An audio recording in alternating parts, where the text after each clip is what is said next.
Hi friends, welcome back to Telugu tutorial tube. ఈరోజు మనం ఫోటోషాప్లో actions గురించి తెలుసుకుందాము. ఈ యాక్షన్స్ గురించి చాలా తక్కువ మందికే తెలుసు. ఓకే, ఇప్పుడు ఈ యాక్షన్స్ అనేవి మనకి ఎలా ఉపయోగపడతాయి అనేది చూద్దాము. ఫస్ట్ ఆఫ్ ఆల్, ఈ యాక్షన్స్ ఎందుకు అంటే మనం ఒకే పని ప్రతిసారి చేయాల్సిన అవసరం లేకుండా ఒకసారి ఆ పని చేసేటప్పుడు రికార్డ్ చేసుకొని మనం ప్రతిసారి ఆ పనిని ఈజీగా ఒక్క క్లిక్తో అంటే ఒక్క చిటికలో చేసేయచ్చు. థానోస్ చిటికేస్తే అంతా అయిపోతుంది, కానీ ఇక్కడ మీరు చిటికేసే లోపలే వర్క్ అయిపోతుంది. ఓకే, సో దానికోసం మనం ఏం చేద్దాం అంటే, ఫర్ సపోజ్ మనం ఒక ఫోటో అయితే తీసుకున్న తర్వాత చూడండి, ఇప్పుడు నేను చేసే ప్రతి యాక్షన్ని రికార్డ్ చేయటం కోసం ఇక్కడ చూడండి యాక్షన్స్ అని కనపడుతుంది కదా. ఈ యాక్షన్స్ మీకు ఇక్కడ కనపడకపోతే విండోస్లోకి వెళ్ళి, ఇప్పుడు మనం ఈరోజు ఫోటోషాప్ గురించి చూస్తున్నాము. విండోస్లో ఇక్కడ చూడండి యాక్షన్స్ అని కనబడుతుంది కదా.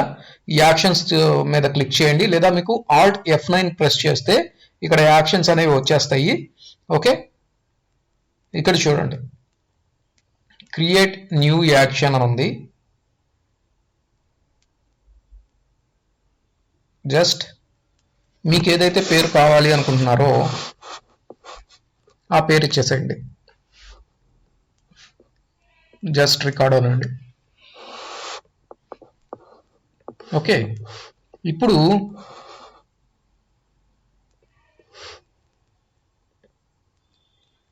ఫైల్కి వెళ్ళి న్యూ తీసుకొని ఇక్కడ చూడండి పిక్సెల్స్ అని ఉంది కదా, దాన్ని ఇంచెస్లో పెట్టుకోండి.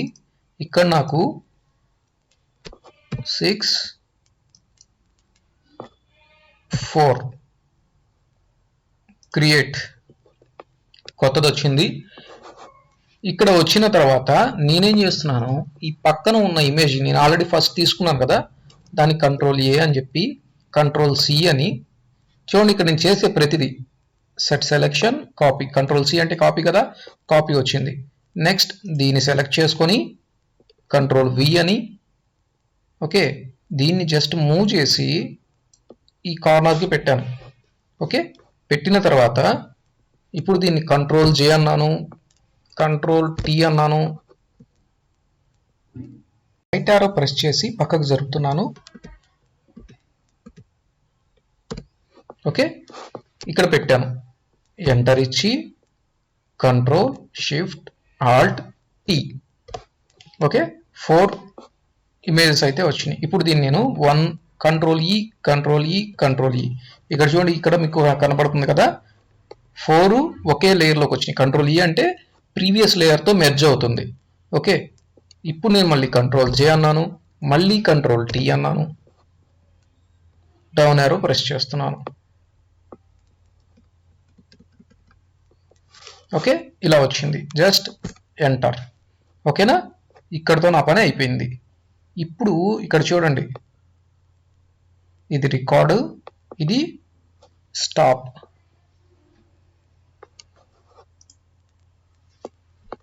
ఓకే, అయిపోయింది. ఇప్పుడు దీన్ని నేను క్లోజ్ చేస్తున్నాను. మీ ఇష్టం, మీకు కావాలంటే సేవ్ చేసుకోండి లేదా క్లోజ్ చేసేసేయండి. ఇప్పుడు Ctrl+D కొడితే డీసెలెక్ట్ అయిపోతుంది. ఇలా తీసుకున్న తర్వాత చూడండి, ఈ ఇమేజ్ సైజ్ వచ్చేటప్పటికి 1.5 × 2 ఇంచెస్, అది గుర్తుపెట్టుకోండి.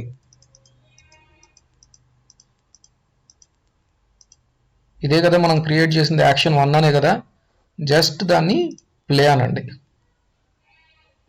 వచ్చేసింది. ఓకేనా, మీరు ప్రతిసారి ఇలా చేసుకోవాల్సిన అవసరం లేకుండా ముందుగానే క్రియేట్ చేసి పెట్టుకోవచ్చు అనమాట యాక్షన్స్ని. ఓకే, ఇక్కడ మీకు కొన్ని యాక్షన్స్ అయితే ఉంటాయి చూడండి, డిఫాల్ట్ యాక్షన్స్.